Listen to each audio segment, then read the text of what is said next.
November 1992. In the private chapel of Windsor Castle, a spotlight pressed against a curtain. The fabric caught fire. Within minutes, the fire spread to the neighboring rooms.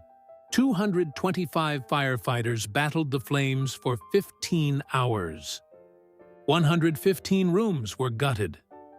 In the dining room hung an equestrian portrait of George III, too large to carry out.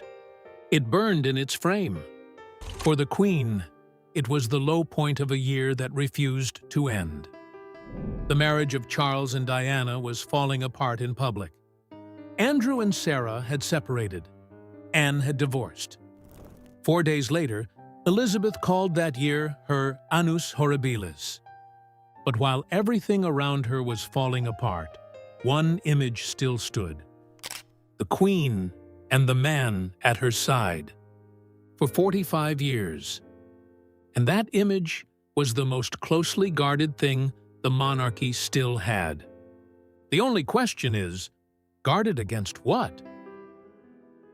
The marriage of Elizabeth and Philip was more than a marriage. It was a promise. The Queen who never wavered. The man who never left. Duty. Discipline. No public rupture. For decades. For millions, that was reassuring. While the family fell apart, these two still stood side by side. That was the story. But some stories are protected not because they are entirely true. They are protected because the doubt alone does damage. And with Philip, the doubt was never just private. Whoever attacked him struck her. Whoever struck her struck the crown. No man in the country had so many stories circulating about him. And yet, no one could get to him. Why not? Before Philip became the old man in the background, he was not a man for the background. He was a naval officer, direct, impatient, sharp-tongued. He had a life of his own before Elizabeth became queen. Then she lost her father.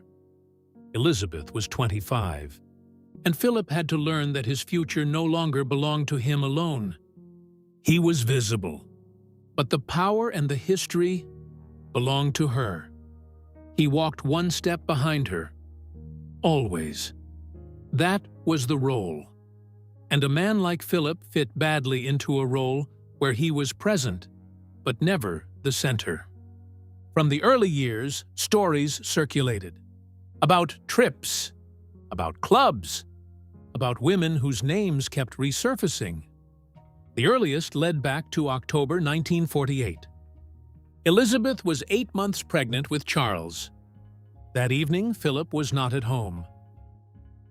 The court photographer, Baron Nahum, took him into the dressing room of revue star Pat Kirkwood. Philip was 27, and so was Kirkwood. Philip drove her to dinner in Mayfair in his sports car. Afterward, they danced at a nightclub until dawn. 6 further meetings are said to have followed. There was never any proof of an affair. The historian Robert Lacey notes that there is no evidence of any infidelity by Philip. Kirkwood denied the story her entire life. The rumor ruined her career all the same. For almost 60 years, she fought against it. She asked Philip for a public clarification. He refused. His answer, short of a libel suit, nothing could be done. But a suit would only have made the rumors bigger. Other names followed. The actress Hélène Corday, later Penny Knatchbull, the Countess Mountbatten. In public, Philip stuck to one line. Every time he spoke to a woman, he said, the claim was that he had been to bed with her. The strange thing was not that these stories existed. The strange thing was how little came of them. Because an attack on Philip was never just an attack on Philip. Royal correspondence depended on access to the court. Newspapers depended on that closeness. Anyone who wrote too harshly lost their place in the inner circle. Anyone who lost their place got no more stories. As early as the 50s, the court exercised this power through its press secretary Richard Colville, a former naval officer.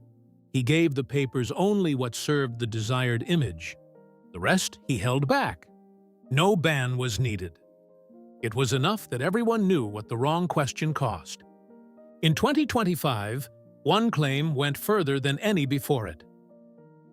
In his book on Prince Andrew, the historian Andrew Loney wrote that Philip had had a relationship with Susan Barantes, with the mother of Sarah Ferguson. Loney put it not as a rumor, but as fact. It could not be proven. Others called it gossip. But one detail stuck. Sarah Ferguson's father had written back in 1994 in his memoirs that he had always suspected Philip of having an eye on his wife, and Sarah Ferguson later married Prince Andrew. An old rumor became an echo within the same family, and then came Andrew. In 2025, he lost his titles, his home, his place, after years in a scandal that would not go away. Andrew denies the allegations, but his case showed something that had been easier to overlook before. Closeness to the crown creates protection. Not always openly, not always by design. A call goes unanswered. A story does not run. A name is not printed. A rumor stays a rumor. Until one day, someone talks. And then the past looks not clearer, but darker. For Elizabeth, this was the hardest role. She could never appear as a wounded wife, not in that position. In private, so the story goes, she kept a list with the names of the women. At least a dozen are said to have been on it. But outwardly, she showed nothing. She carried on. Receptions, speeches, family photographs, always the same image. The Queen stands, Philip beside her. No one could see where it was damaged. One detail from that early story remains sealed to this day. The letters Philip wrote to Pat Kirkwood still exist. A friend of hers keeps them. They may be opened only by whoever one day becomes Philip's official biographer. Until then, their contents remain unknown. The real answer is bitter. Philip was not untouchable because he was Philip. He was untouchable because Elizabeth had to remain untouchable. His reputation hung on hers, and her image held the monarchy together. That is why no one asked the question out loud. Not because there was no answer, but because the answer would have struck the wrong person. A committee led the rebuilding of Windsor. At its head, Prince Philip. Stone by stone, he had the castle rebuilt. Room by room, the walls stood again. So did the marriage. For the world. But some walls protect not only what is precious, they also hide what no one is meant to see.